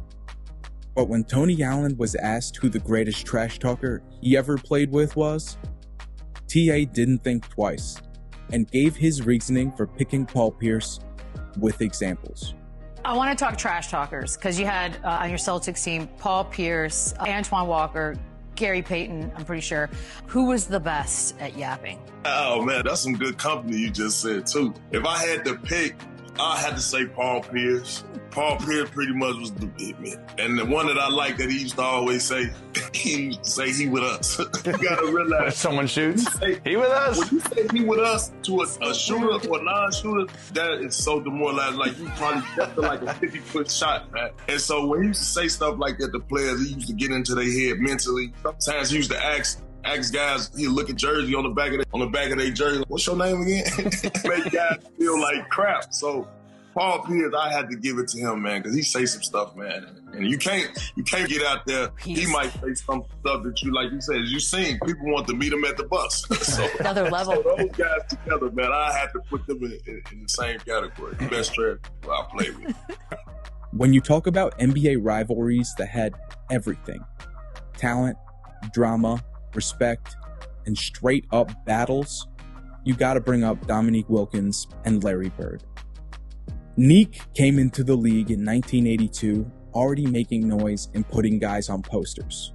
But back then, you couldn't just arrive in the NBA and get respect as a rookie. You had to go out there and take it from the best in the world. And if you're a small forward like Neek was, there was only one guy at that time whose respect was coveted, and that was Larry Bird. But the key to the legend is that Larry didn't just play basketball, because he obviously could never compete with a guy like Dominique as an athlete. So he played the mental game more than anyone in his era. So when Bird first locked in on the human highlight film, he didn't just treat him like some rising star. He treated him like just another rookie who stood no chance. And what followed was one of the coldest welcomes a young star could ever get. And Neek never forgot it. It was shocking. And I'm a rookie, and I go up against, we small forwards because guys guarded each other back in there. You couldn't duck each other. And so I go shake his hand, and he put both hands behind his back. And I'm saying, okay, you're getting his head ready to play. First play of the game, he says, I don't know where they got you guarding me, Holmes. And he shoots a three. I was pissed. I said, I wasn't mad he hit the three, but there's some bitch that's called me Holmes. And so It's set up for a really interesting game. Because I remember one time I came down and I dunked it on him. He laying on the ground. He fouled me, and I'm pointing. And he said, "Hey, Rook." I said, "What?" He said, "What?" He said, "I like you. You got balls, but I'm still going to get 30 on your ass." He got about 38, but I had to pay my dues. I wasn't upset about that because back then, as a rookie, you got to pay your dues. Simple as that. You know, one thing about Larry knew who he could get to. He knew. And my first year, when he said that was the last time he ever said anything like that to me. Because one thing he knew is that I was going to keep coming, no matter what. And so we had a mutual respect. I have a lot of respect for Larry. And I wouldn't take back the years I competed against him, man. What an unbelievable player. But he backed up whatever he said. If he tell you going to hit a shot to a certain place, or if he going to take you down to the post, turn around, hit a fadeaway J, he going to do just that, and ain't nothing you can do about it. It's crazy how so many of the best players of all time will use things that they see or hear that usually have no basis in fact as motivation to crush whoever is in front of them on the basketball court. The great Larry Bird was no exception, and something he read in the newspaper before playing Sean Kemp and the Seattle Supersonics simply set him off. Poor Kemp. Just a month into his rookie season, he's still trying to get his footing in the league. And now he's walking straight into the Boston Garden, right when an all-time great superstar is looking to prove something to the world. Not to mention Kemp is from Indiana, so Larry always had him on his hit list. Here's the story from the Rain Man himself. I told a story on Tim Thomas and Scoop East podcast about Larry Bird talking shit to you, saying, "I'm the best motherfucker from Indiana. Put a 3 under my balls." That's true? It is very true, man. First of all, we got to Boston that night. He had some knee pain. I was like, it's a hell of a time for you to come over to knee pain. I ain't going tonight. He don't want to see that. I look at the boy, Sean Kemp, Larry Bird. So, I look in the mirror, I'm like, well, shit, man, I'm about to get this motherfucker fits out here tonight. So before the game, I was over there rubbing my hands looking at him like, I'm about to get your ass, man. What year was this for you? This was my first year. That morning, they came out with a USA Today article, and it said that Larry didn't have it no more. So he came out that night to make a statement, and I was just the prime candidate to be. Yeah. Before the game, he told me, he just shook his head at me. He said, man, it's going to be a fucked up night for you. So what did he put up? I think he gave me 46 and 3. What'd you do? Man, I hadn't found out, but I was on his ass. I'm going to tell y'all this, man. I was on it. He was actually calling out bank shots. He would say, next time, bank shot left side. I'm going to pump fake you. Your dumb ass going to go for it. He would tell you that, and it happened. I said, first of all, I'm going to be so close to you. If you shoot the ball next year, I'm going to try to rip your fucking arm off your shot. What you think he did, man? A quick pump fake, dog, and he go for that shit. Got you. Man, come on, man. Larry was... How cold was... I don't think... I guarded his ass so tough that after the game, he sent a little letter over there to me. He was like, I've had nobody play defense that hard on me. Mm-hmm. I love it. He go, I appreciate you playing out here. Then he was like, I got a little All-Star game. Why don't you come work out with me? Come to All-Star game, man. That's dope. And let me see that summer. I was like, shit, that meant everything to me. Yeah, that's you guys became friends after absolutely, that. To this man. day? Absolutely. So it went from him whooping my ass to him teaching me a few things. I truly appreciate it. That's the old NBA. That's how it used to be. That's how it's supposed to be. That's how it used to be, man. When Steph Curry dropped 62 points on the Blazers back in 2021, the basketball world saw it as a statement game from the baby-faced assassin, whose Warriors weren't even invited to the NBA bubble previous year. But what you might not remember is that his arch-rival Damian Lillard more than likely lit the match that sparked Steph's highest scoring performance in a single game. On the Get Got pod with Marshawn Lynch and Mike Robinson, Dame got super honest about what had to be one of his least favorite nights as a pro. I'd say I got so when I say it was maybe 3 years ago, and it was after Golden State, the Warriors, they was having a bunch of injuries. They was having injuries. Their team had swapped out, and this was after they had won the first couple championships, and then they were struggling. People was double teaming Steph, triple teaming Steph, and before we played Golden State. We played them back-to-back times in San Francisco. So we played them, and then there was a day, and then we played them again. It was just we played 2 times in a row there. So we played them the first time, and we beat them. Like we did the same thing the other team doing to Steph. Like we was double teaming, switching, we beat them, whatever. And they was like, dang, teams are giving Steph a lot of attention. They chasing them, they fouling them, they being physical with them. And I was like, yeah, like I know how you feel, because like that's how teams, when my team was down and, we were struggling and they wasn't respecting who I was on the court with all the time, like they would guard me like that. I was like, over the years, Steph played with a lot of vets and, they knew how to get him the ball. They knew how to get him open. They knew how to play. I said, but now he kind of, he's seeing something different because it's different now. And, they took it and spent it like I was saying, like, yeah, like now he see how, now he gonna see if he can still do it type. But really, like, I with Steph, so I never say no backhanded weird about Steph. Yeah. After I say it, we go play him again 2 days later, and this Steph comes out and he is shooting every time, and I'm like, Steph, he knows, like, obviously he a competitor, I'm a competitor, so I'm gonna try to get at him just like he gonna try. But like he coming out and he like is shooting, and I'm like. And Steph, he the type, like, he's not going to announce that, like, I heard what you said, or you said this, said that. He's just going to come out like he's a true competitor. They think he a little light-skinned dude, but he like a real competitor. He come out and he is just hitting 3 after 3 after 3. So I'm like, my first thought is like, I don't care. Like, I don't care. I didn't mean it like that, but I don't care if you trying to make a statement if you think I meant it like that. Like, it is what it is. So, like, I started trying to go back, and I think I ended up at maybe like 28 or something. But it wasn't my night. But this is like, pull it again. Like, when you like, damn, like, now they're going to be saying, I said this, and he came back and he ended up having he had like 62. Ooh. It wasn't all on me, but it was just on our team. He was just bang, bang, bang, bang, bang, bang, bang. And he running around celebrating. But after the game, I shake his hand and we walk off, and I'm walking up the court and I'm like, man, and they just got my so like they gonna make it seem like Dame said this. And then he did this, like I just knew it was going to be that, but it wasn't even, my comments wasn't even like a shot at all. But I definitely got that.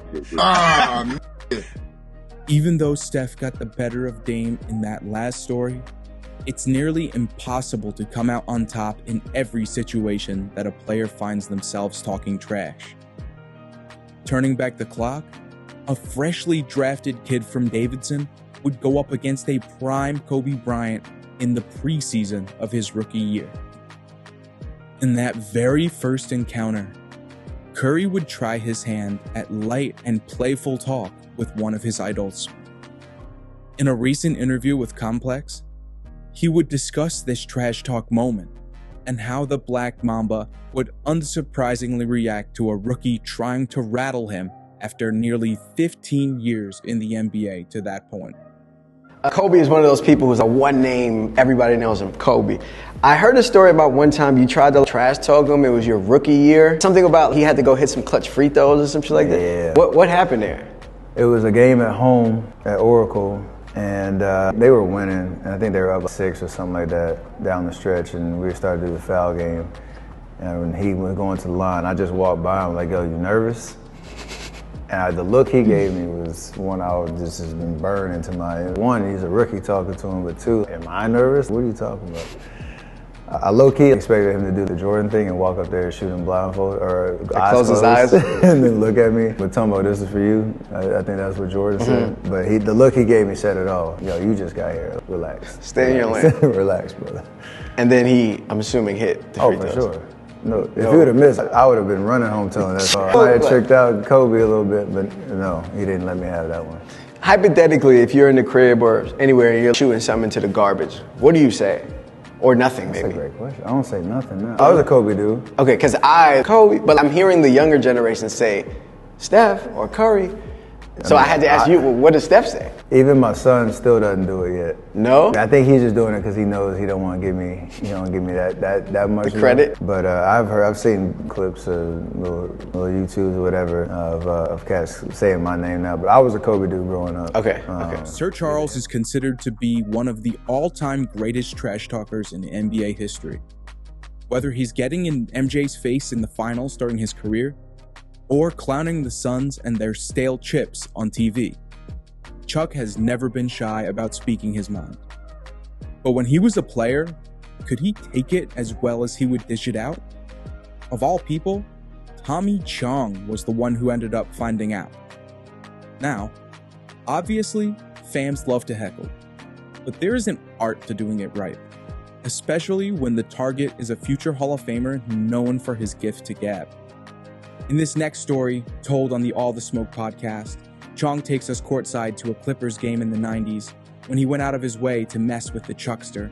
One time I had a friend that had seats at the Clippers when they were practicing in the high school gyms. Right, they've always been like this. And I was at a game on the ringside one time, and Charles Barkley was the other guy, and I saw that Barkley could get affected if you heckle him, but you got to heckle him properly. And the way to heckle him, especially your ringside, talk on your normal voice because they can hear everything. And so I'm sitting there and I say, "Watch Barkley, watch him. He's ball hog.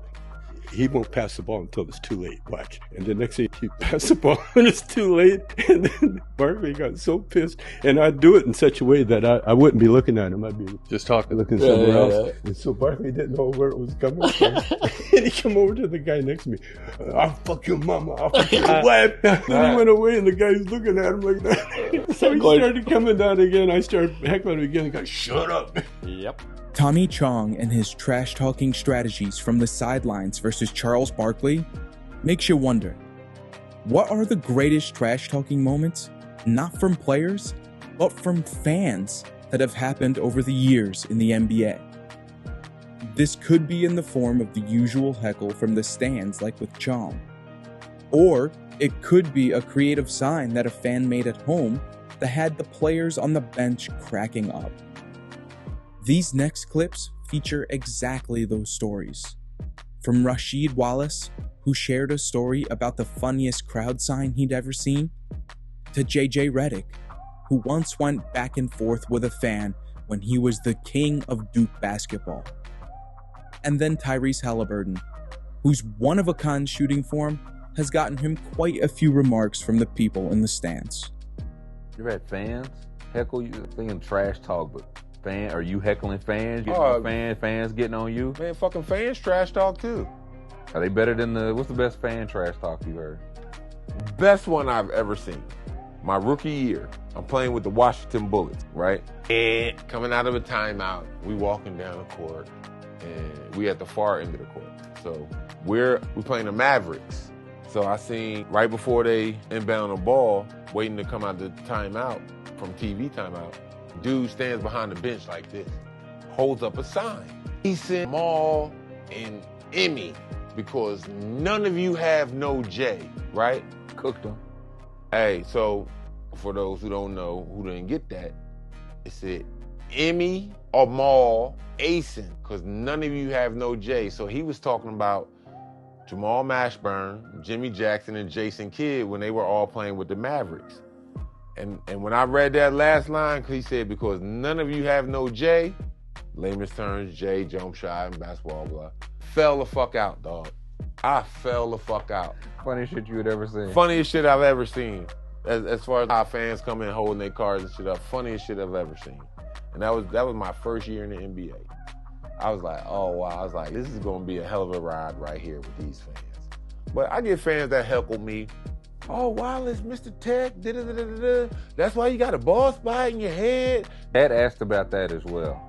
Oh, a lot of people ask about it. They want to know about it. So, this right here, y'all, this little gray spot I got right, well, it's gray now. When I was younger, it was gray and black, but this spot right here, let's see, y'all see it? Zoom in on that. It's right there. That's my birthmark. That's all that is, plain and simple. It's my birthmark, never been ashamed of it or no shit like that. And if you're in the cheap seats, it's gonna look like a ball spot. But if you down there by the court, then you can see that, oh, it's just his gray hair. That's how it is. That's all it is with that. That's funny. Fans, they tried to kill me with that, but I go back at their ass. You got to. What's some good shit you said back? Well, the starting joke that started off is you let the fan talk shit. Like, y'all team suck. You can't do this. Da, da, da, da. Did you pay for them tickets or you got them for free? That's the number one. That's the first question. Shut them up right there. That shuts them up because if they pay for them, all right, they gonna keep talking. All right, now I got you. You signed up for this, but if you just at the game because your friend gave you tickets or something, oh no, it's not even worth you talking. You just trying to have a good experience. Say, I got to talk to so and so. Doesn't fuck out of here. You got to pay your fare. Pay your fare. Only way you can talk shit to me is if you was a season ticket holder. Man. So when I was with Portland, the night Bonzi got into it with Chris Mills, it was a gang of brothers in the corner across the court from Golden State's bench who had front row tickets on the floor, right? And they would heckle everybody, all of them. Oh man, that was one of the best groups that I did have come back at me with shit, because we was going at it the whole game. But what were they saying though? You remember? Oh man, it was just nothing personal. It was all basketball stuff. Oh, so-and-so bust your ass, or oh, here come another J in your face, she, and all that type stuff. And I go back at them. I'm on the post. Hey, watch this bucket right here. I'm gonna give him a fake shoulder to the left, and I'm coming back right shoulder with a jump hook. Watch.